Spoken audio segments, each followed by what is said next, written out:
नमस्कार। भारत देश के सभी युवाओं और उनके माता पिताओं को आज सुबह से ही आप मेरे चेहरे का रंग उतरा हुआ देख रहे होंगे। लगातार बड़े बड़े लोगों के कॉल कि ये रोजगार मांगने का तरीका गलत है, मीडिया चैनल्स का अलग प्रेशर कि ये आप रोजगार किस तरीके से मांग रहे हैं। अभी एक मीडिया चैनल में जब मैं इंटरव्यू के लिए बुलाया गया तो वहां पे एक फॉर्मर सेक्रेटरी साहब भी बुलाए गए, अनिल स्वरूप जी। उनका कहना है कि ये तो रोजगार मांगने का तरीका ही गलत है। मोदी रोजगार दो क्या होता है? एक बात बताइए, अगर मैं आपसे पैसे उधार लेता हूं और 100 या 150 बार मांगने के बाद भी नहीं देता हूं, आप मेरे साथ कैसा व्यवहार करेंगे? जानते हो ना, दोस्तियां भी टूट जाती हैं और हाथापाई पे नौबत आ जाती है। और हमने मोदी रोजगार दो मांग लिया तो गुनाह कर दिया। और क्यों ना मांगे हम मोदी जैसे रोजगार? जब सरकार आई थी तो लोगों ने कहा था, मोदी ने कहा था, मोदी मुझे वोट दो। अब की बार मोदी सरकार आएगा तो मोदी ही। तब डिसेंसी कहां चली गई थी? तब भारत सरकार का नाम बदल के मोदी सरकार क्यों रख दिया गया था? उस वक्त मोदी जी ने अपने नाम के आगे चौकीदार क्यों लगा लिया था? क्या एक देश के वर्तमान प्रधानमंत्री को चौकीदार लगाना शोभा देता था? और हमने कह दिया मोदी रोजगार दो तो ये गलत हो गया। और क्या मैंने पिछले 5 साल के कार्यकाल में बेरोजगारी पे वीडियो नहीं बनाया? अगर आपको नहीं पता तो जाके देख लो। बहुत डिसेंसी के साथ मैंने वीडियो बनाया है, बहुत सबूतों के साथ मैंने वीडियो बनाया है, बट कोई काम उस पे नहीं हुआ, कोई जवाबदेही सरकार की नहीं रही। आज से 6 महीने पहले भी हमने बेरोजगारी के मुद्दे को लेकर के वीडियो बनाया और ये कहा कि मोदी जी अब रोजगार पे बात करें। उनकी वीडियो को भी डिसलाइक कराया। और इससे ज्यादा क्या करते? बताओ, गर्म धूप पे जमीन में लेटते हुए संसद भवन तक जाते? क्या करते? यही तो एक तरीका था डिजिटल इंडिया के थ्रू कि हम अपनी बात मोदी जी तक पहुंचा सकें। अब मोदी रोजगार तो मांगना भी गलत है। ऊपर से मतलब अब मैं हर बात पे बात करूंगा। जो लोग कमेंट के नीचे भी लिख करके जवाबदेही मांग रहे हैं कि अगर लोग कहते हैं पेट्रोल का रेट अगर 100 हो गया तो गाड़ी कम यूज करो, ठीक है, कम कर लेंगे यूज। कल को अनाज महंगा हो जाएगा तो क्या एक टाइम का खाना खा लोगे? ये बोल दोगे फिर तो तुम कि एक टाइम का खाना खा लेना? क्या गलत को गलत नहीं कह सकते? युवाओं की जवानी पढ़ते पढ़ते निकल रही है और नौकरी नहीं मिल रही, इस तरीके का सिस्टम हो गया है। क्या युवा प्रश्न पूछकर गलती कर रहा है? आज बेरोजगारी चरम पर है और अगर हमने तेज आवाज में ये कह दिया कि रोजगार दो, उसके बावजूद भी कोई मीडिया चैनल इसको दिखाने को तैयार नहीं है, बल्कि हमें गलत ठहराया जा रहा है, हमारी आवाज को दबाने की कोशिश की जा रही है। एक कानून उन मीडिया चैनल्स के लिए भी बना देते जो टाइम पास कर रहे हैं पिछले 4 साल से, जिसको लोकतंत्र का चौथा स्तंभ कहा जाता था। टाइम पास पे कोई कानून नहीं बना। और अब आप कह रहे हो कि जाके अपने अपने क्षेत्रों में काम करो, खेती करें। मान लो खेती कर भी लेंगे तो क्या होगा? किसानों के आंदोलन में बैठे होंगे और उसके बाद क्या कहा जाएगा? शिक्षित होकर गुनाह कर दिया। क्या गारंटी देते हो कि शिक्षा में भ्रष्टाचार नहीं होगा? दे दो, हम खत्म कर देंगे आंदोलन। क्या सिस्टम बना दिया है? यहाँ नौकरियां बिक रही हैं, सब कुछ आपके पास तो डिजिटल है, डिजिटल इंडिया है, फिर भ्रष्टाचार क्यों बढ़ रहा है? फिर क्यों ट्रांसपेरेंसी सिस्टम में नहीं आ पा रही? जो पेपर लीक हो जा रहे हैं एग्जाम का, 3-3 साल तक पता नहीं चल रहा है। ये सिर्फ एक एग्जाम में नहीं है, ये हर एग्जाम का हाल है। आज अगर युवा रोजगार मांग रहा है तो लोग उसकी काबिलियत पे उंगली उठा रहे हैं। अरे किसने बनाया उसे काबिलियत? किसने दी उसको 10th में 80% और 12th में 90%? मैंने बनाया था ऐसा सिस्टम कि सबके 90% आ जाए। मैंने बनाया था ऐसा पेपर कि सबको 200-200 नंबर आ जाए और उसके बावजूद भी सिलेक्शन नहीं होगा। और फिर उसके बाद आप काबिलियत पूछोगे? पीएचडी करके आदमी चपरासी का फॉर्म भर रहा है और आप कह रहे हो कि लोग काबिल नहीं है इस देश में। और आप कह रहे हैं कि काम से रोजगार मिलता है, मांगने से नहीं। तो आप भी वोट नहीं मांगते, आप भी ये नहीं कहते कि वोट दो मोदी सरकार ही आएगी, अब की बार मोदी सरकार। आपने भी तो वोट मांगा था। अब अगर हम आपसे कह रहे हैं कि हमें हमारा हक वापस दे दो, आपने वोट क्या कह के मांगा था? यही कहा था कि 2 करोड़ रोजगार देंगे। आप पिछले 8 साल में बता दो अगर आपने 2 करोड़ रोजगार दिए। ये तो रोजगार भी वो गिनवा रहे हैं कि अगर स्किल इंडिया के तहत इन्होंने 4 लोगों को दर्जी बनाना, कपड़ा सिलना सिखा दिया तो जो लोग दर्जी बन गए वो भी अब रोजगार में गिने जाएंगे, क्योंकि उससे पहले तो देश में दर्जी होते ही नहीं थे। स्किल इंडिया के बाद ही तो देश में दर्जी आए हैं। और मीडिया जो दिन रात सिर्फ सरकार की चाटुकारी कर रही है, इससे लोकतंत्र पे कोई फर्क नहीं पड़ रहा। तब लोकतंत्र गड्ढे में नहीं जा रहा, तब लोकतंत्र को कोई खतरा नहीं है, तब मीडिया पे कोई कानून नहीं बन सकता। और बड़े पढ़े लिखे लोग कहते हैं पॉपुलेशन बढ़ रही है इसलिए रोजगार खत्म हो गया। अगर पॉपुलेशन बढ़ने से रोजगार खत्म हो जाता, ये जो रोजगार मांगने वाले लोग हैं जो सन 2000 तक पैदा होके खत्म हो गए थे, ये सन 2000 से पहले की पैदाइश है। और आपके टाइम पे जब पॉपुलेशन बढ़ने की बात आई है तो पिछले 10 साल में जो पैदा हुआ है वो रोजगार नहीं मांग रहा है, ये पहले के लोग रोजगार मांग रहे हैं। और आपने जब 370 हटा दी तो एक कानून पॉपुलेशन पे भी बना देते, किसी ने मना किया था आपको? बट ये कौन सा लॉजिक हुआ कि पॉपुलेशन बढ़ रही है इसलिए रोजगार नहीं मिलेगा और आप भूखे मरोगे? बताओ इसके अलावा क्या बोले? इतना दिल दुखी है आज, ऊपर से लोग इतना ज्ञान दे रहे हैं कि ये रोजगार मांगने का सही तरीका नहीं है। अरे भैया फ्रस्ट्रेट हो गए आप, अपने चुनाव के रिजल्ट का 40 दिन इंतजार करो। पागल हो जाते हो न्यूज चैनल अगर दिखाएं तो, जब तक एग्जिट पोल पे ही आपकी निगाह रहती है कौन जीत रहा है। अगर आपका रिजल्ट 4 महीने भी पोस्टपोन कर दिया जाए ना तो दिमाग की दही हो जाएगी आपकी। हम 4-4 साल से रिजल्ट का इंतजार कर रहे हैं। 2015 में नहीं हुआ घोटाला, 2016 में नहीं हुआ, 17 का पेपर लीक हुआ, 1.5 साल तक मुद्दा चलता रहा, जमीन पे प्रोटेस्ट हुआ, तब जाके ये गुस्सा भड़का है। अब बात रुकेगी नहीं, अब बात थमेगी नहीं। चाहे रेलवे हो, चाहे एसएससी हो, चाहे बैंक हो, चाहे शिक्षकों की भर्ती हो, आपको भी पता होगा जब कोई भर्ती निकलती है तो उसके लिए बजट पहले आवंटित हो जाता है और ये भर्ती निकलने के बाद उन भर्तियों को 4-4 साल तक टाल देते हैं। आपको पता है कि वो बजट कहां इस्तेमाल होता है? कभी सोचा आपने? भर्ती निकलने से पहले बजट आवंटित हो जाता है। उसके बाद जो उतने लोगों की 4 साल में शिक्षक भर्ती मुश्किल से हुई यूपी में, और उसके बाद 28,000 पद आज भी रिक्त हो गए, वहां कट ऑफ पहले जारी हो जाती है। वहां अलग सिस्टम है, वहां युगांडा के रूल चल रहे हैं कि कट ऑफ पहले ही बता देंगे। यहां कट ऑफ 80% से ऊपर जा रही है एसएससी में। देश का बेड़ा गर्क हो गया सिस्टम में। ये सच बात है, अगर आप गहराई में सोचोगे। आज अगर सभी विद्यार्थी अपने माँ बाप को ये बातें बताएं, ये वीडियो सुनाएं, तो उनको भी समझ में आ जाए ये कितना बड़ा गड्ढा हो गया इस एजुकेशन सिस्टम में, जिसको भर पाना मुश्किल है। सरकार जब तक ये सारे बैकलॉग क्लियर नहीं करेगी, जब तक सरकार अपनी पॉलिसी के बारे में नहीं बताएगी कि एजुकेशन सिस्टम पे वो क्या पॉलिसी बना रही है, तब तक ये थमने वाला नहीं है। मोदी रोजगार दो का ट्रेंड का सिर्फ इतना मतलब है कि सरकार को ये चेतावनी दी जा रही है कि हमारे बारे में सोच लो, हमारे बारे में बात करो, हमें बताओ कि आप हमारे बारे में क्या सोच रहे हो। अभी 4-5 महीने पहले आपने सीईटी की लॉलीपॉप देके हमें थमा दी, आपने बताया सीईटी में क्या करोगे। उसके बाद आपका कोई नोटिफिकेशन आया कि आप सीईटी में क्या करोगे? जब आपको नोटिफिकेशन निकालना होता है अरीना की बात पे, आप 2 मिनट में ministry of home affairs India against propaganda जारी कर देती है। आज आपने बताया सीईटी का प्रोसेस क्या होगा। एसएससी एक ऐसा एग्जाम है जहां आप 7 महीने में सब कुछ क्लियर कर सकते हो कि हम फॉर्म निकालेंगे 2 महीने के अंदर प्री का एग्जाम लेंगे, उसके 3 महीने के बाद मेंस का एग्जाम लेंगे और 3 महीने बाद आपका सिलेक्शन फाइनल देके कह देंगे कि 4 महीने बाद ज्वाइनिंग के लिए आ जाना। क्या ये सिस्टम नहीं हो सकता? सन 2000, सुन लो लोग ध्यान से, सन 2018 का रिजल्ट आज तक फाइनल नहीं है। 2017 की सारी ज्वाइनिंग आज तक नहीं हुई, हम 2021 में जी रहे हैं। क्या होगा? आप लास्ट के 6 महीने में आके कहोगे हमने युवाओं के बारे में ये सोचा है। मोदी जी को हम कितना प्यारा मानते हैं, how he is lovely, so cute, कितने प्यार से बात करते हैं। क्या उनको ये प्यार हमारे लिए नहीं दिखता? क्या हमसे कोई वोट बैंक नहीं पड़ेगा? क्या पढ़े लिखे लोग जाके सिस्टम को नहीं सुधारेंगे? क्या आप हमारा भला करेंगे तो हम जाके उन अशिक्षित लोगों को नहीं बताएंगे कि मोदी जी बहुत अच्छा कर रहे हैं? तो ये सब हमारी मांगे हैं, इन सब का हमने प्लान पूरा ड्राफ्ट तैयार कर लिया है। जितने भी सोशल मीडिया इन्फ्लुएंसर हैं, अब तो मेन मीडिया से तो उम्मीद ही छोड़ दी है। आज ना रवीश ने वीडियो बनाया, ना किसी और बड़े मीडिया चैनल ने वीडियो बनाया।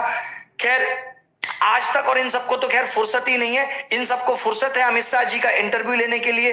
अमित शाह जी दिल्ली में बैठे बैठे बंगाल की प्रॉब्लम देख ले रहे हैं आजकल। कमाल का उनका विजन है, बंगाल की प्रॉब्लम देख ले रहे हैं। बंगाल में इतना गलत हो रहा है, दीदी इतना गलत कर रही है, उनको बंगाल की प्रॉब्लम दिख रही है। दिल्ली में बैठा हुआ किसान या दिल्ली में बैठे हुए युवा बेरोजगार लोग, वो उनको नहीं दिख रहे।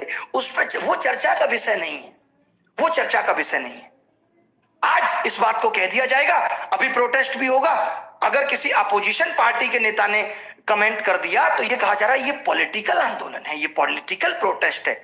हम यहां गधे बैठे हैं कि कोई भी आके हमें बोलेगा कि हमारा प्रोटेस्ट चलाओ और हम गवर्नमेंट के अगेंस्ट चला देंगे। अब अगर राहुल गांधी इस प्रोटेस्ट में आके ट्वीट करते हैं तो हमारी गलती है। मैं कल को उनको पूछूंगा भी कि आपने ट्वीट क्यों किया, वो कह देंगे मैं युवा हूं और बेरोजगार हूं, क्यों नहीं कर सकता, मैं भी आपके साथ हूं।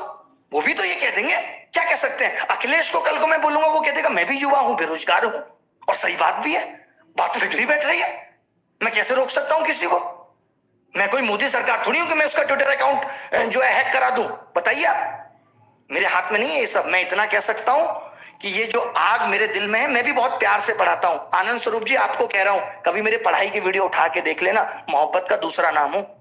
शेरो शायरी के अंदाज से लेकर के, हंसाने से लेकर के, बच्चों को सब कुछ दिया है मैंने। उनके मोटिवेशन को, उनकी हर चीज को मैंने किस तरीके से बना के रखा है ये मैं जानता हूं। आप देख लीजिएगा मेरे पढ़ाई की वीडियो। आज अगर ये इतनी गुस्सा निकली है, आज अगर ये चेहरे पे इतनी सिकन दिख रही है, तो उसकी वजह सिर्फ आज नहीं है, उसकी वजह पिछले 4 साल 5 साल में इकट्ठा हुआ गुस्सा है। क्यों ना निकाले? बताइए। और बात होती है, रोजगार है नहीं सरकार के पास। एक बार मोदी जी आके कह दे कि सरकार इतने डेफिसिट में चल रही है, रोजगार नहीं है देने को, मैं 33,000 सबकी सैलरी कर रहा हूं, लोग फिर भी काम करेंगे। मेन हमारा मकसद यही है। जो एडहॉक टीचर हैं, आज आपको पता है गवर्नमेंट से ज्यादा एडहॉक टीचर हो रहे हैं, जिनको कभी भी निकाला जा सकता है, कभी भी बाहर किया जा सकता है। अरे क्यों होंगे एडहॉक टीचर? जो खर्चा आपका एडहॉक टीचर पे आ रहा है उसको परमानेंट कर दीजिए, उतनी ही सैलरी पे वो भी खुश। बताइए, क्या टीचर्स की कमी नहीं है? कौन सा सिस्टम आप अच्छी तरीके से चला पा रहे हैं? बताइए। अगर आज एसएससी ठीक तरीके से काम नहीं कर पा रहा, मैं तो ये मान के चल रहा हूं कि उनके पास मैन पावर नहीं है। आज अगर टैक्स डिपार्टमेंट ठीक तरीके से काम नहीं कर पा रहे, तो मैं समझ रहा हूं उनके पास मैन पावर नहीं है। आज प्राइमरी स्कूल का बच्चा ठीक तरीके से शिक्षा नहीं ले पा रहा है, तो उनके पास टीचर्स नहीं है। बताओ, आज हमारे देश में इतना इंजीनियर्स प्रोड्यूस हो रहा है, क्या इस्तेमाल कर रहे हैं हम उस इंजीनियर्स का? आज हमारा इसरो वहीं के वहीं है जो नासा को टक्कर दे सकता था। आप कम बुद्धि समझते हैं? मोदी जी तो खुद ही कहते हैं इस देश के युवा में बहुत दिमाग है। 4 करोड़ केस सुप्रीम कोर्ट में पेंडिंग है। क्या जजेस की कमी नहीं है न्यायपालिका में? कहां कमी नहीं है? कमी बस नेतागिरी में ही है। एमपीज की संख्या बढ़ा लो, उनकी सैलरी बढ़ा लो, एमएलए की संख्या बढ़ा लो। हम इस प्रोटेस्ट में हर एक नेता से, भारतीय जनता पार्टी के भी हर एक नेता से ये गुजारिश करते हैं कि हमारा इस प्रोटेस्ट में साथ दो। साथ कैसे दो? मोदी जी को कहो कि युवा परेशान है, हम उस युवा से वोट लेकर ही यहां आए हैं। आप हमारी चर्चा संसद में करो, क्यों नहीं करोगे? मैं ये बीजेपी के नेताओं से ही गुजारिश कर रहा हूं। अब मैं बाकी के पार्टी के नेताओं से भी गुजारिश कर रहा हूं कि वो भी ट्वीट करके मोदी जी को टैग करके उनसे रिक्वेस्ट करें हमारे बिहाफ पे कि युवा परेशान है, उसकी सुन लो। और सुनने का मतलब यह है कि सरकार अब बात करे रोजगार पे। सरकार अब खाली इतना कहने से काम नहीं होगा कि हम रोजगार पे बात करेंगे। मोदी जी ने अभी कहां पे किया है? इंस्टाग्राम पे अभी उनका एक वीडियो आया, उन्होंने कहा भी है कि हम जन जन से और नजदीकियां बढ़ाएंगे। अरे मत बढ़ाओ, इतनी जन जन से बढ़ाओगे फिर प्रधानमंत्री होने का फायदा क्या है? आप क्यों केजरीवाल के नक्शे कदम पे चल रहे हो? जनता सभा थोड़ी लगानी है। मैं एसएससी के बच्चों को रिप्रेजेंट कर रहा हूं, और टीचर एसएससी के बच्चों को कर रहा है, कोई रेलवे के बच्चों को कर रहा है। उन्हीं से खामियां जान लीजिए, इसमें क्या हर्ज है? उन्हीं से पूछ लीजिए दिक्कतें कहां है। इतना तो सरकार कर सकती है, इतनी इज्जत तो हमें भी बख्श सकती है। हमने कोई ऐसे ही तो आज हम यूट्यूब पे आके बोल नहीं रहे, हमने भी लोगों को दिया है, हमने भी लोगों का प्यार कमाया है, तब ना बोल पा रहे हैं। आज एम्स में आप चले जाओ, 45 दिन में नंबर आता है। क्यों आता है? क्योंकि डॉक्टर्स की कमी है। 6-6 महीने लग जाते हैं, 6-6 महीने एम्स में अगर आप नंबर लगाना चाहो तो क्या सरकारी अस्पतालों में डॉक्टर की कमी नहीं है? बताओ। हर चीज की फीस बढ़ती जा रही है, आउटपुट कहीं से नहीं आ रहा, महंगाई अलग से बढ़ती जा रही है। तो यही सब वजह है जिनकी वजह से इतना गुस्सा निकल रहा है। जो फॉर्मर सेक्रेटरी साहब थे अनिल स्वरूप जी, या और भी लोग ऐसे आएंगे, वो बड़े प्रोफेशनल तरीके से बात करते हैं। कहां चला गया था ये आपका प्रोफेशनलिज्म? जब चौकीदार लगा लिया था मोदी जी ने अपने नाम के आगे, तब भी कहते थे यार ये भद्दा लग रहा है। मोदी जी अभी आप वर्तमान प्रधानमंत्री हो, रहने दो ना, अच्छा नहीं लगता चौकीदार शब्द। अब आज अगर बेरोजगार युवा परेशान था तो इस पे भी ये कमेंट कर देते जब लोगों ने अपने नाम के आगे बेरोजगार लगाया। एक कोई कह दे कि मोदी जी ने इस पिछले 6 महीने पे बेरोजगारों के बारे में ये बात कही, आत्मनिर्भर बनो। पहले दिन से आत्मनिर्भर बने। आप कह देते हो कि जो 60 साल से सिस्टम खराब है उसको ठीक होने में वक्त लग रहा है, तो आपको नहीं लगता कि हमें भी आत्मनिर्भर होने में वक्त लगेगा? हम मशीन है, अलार्म सेट किया 6 बजे बज जाएगा। बताइए, हमें भी तो आत्मनिर्भर होने में वक्त लगेगा। अगर मुझे आत्मनिर्भर बनना होगा, मुझे पता होगा सरकारी नौकरी नहीं है, तो मैं 8वीं क्लास करके या 6ठी क्लास करके ही पकौड़े की दुकान खोल लूंगा। क्या दिक्कत है? चाय की दुकान खोल लूंगा, क्या पता मेरी भी किस्मत चमक जाए। बट अब अगर मैंने बीटेक कर लिया, अब अगर मैंने एमबीए कर ली, तब मैं इस चीज में नहीं जा सकता। मैं गांव में जाके खेती नहीं कर सकता। आप मेरी मंसूबों को समझिए, मैं गलत नहीं बोल रहा। आज इस देश के अंदर जितना भी इंजीनियर, एमबीए किया हुआ बच्चा, पढ़ा लिखा बच्चा, ग्रेजुएट बच्चा, बीकॉम, बीबीए, इनके बारे में तो मोदी जी सोचना पड़ेगा। इनको सिर्फ एक शब्द में ये कह देना कि आत्मनिर्भर बनो से काम नहीं चलेगा। ये ऑलरेडी पढ़ लिख के बैठे हैं और जो इनकी आस है, जो इनके सपने हैं, उनको हमें पूरा करना पड़ेगा। हम कराएं तो सही एग्जाम। मान लेते हैं आप कह दो कि सरकार के पास उतनी फंडिंग नहीं है। अच्छा, आज लोग कहते रहते हैं सरकार ने वहां पैसा लगा दिया, आपने घर से लगा दिया। मैं अगर पिछले 3 साल से कमा रहा हूं तो मैंने टैक्स नहीं भरा करोड़ों रुपए। लोगों का टैक्स का पैसा ही तो पहुंच रहा है और उसको लोगों में बांटने के लिए कह रहे हैं। अपने पैसे को आपके थ्रू बांटने के लिए कह रहे हैं कि अपना कमीशन काट के बांट दो, तो हम गुनहगार हैं, हम गलत हैं? बताइए आप। मोदी जी बहुत प्यार है आपसे, बहुत प्यार है। आपको आइडल मानते हैं। आपके इतनी उम्र में भी इतने यंग दिखने को भी हम लोग कॉपी करते हैं कि कमाल है मोदी जी की एनर्जी, कहां से आती है पता नहीं।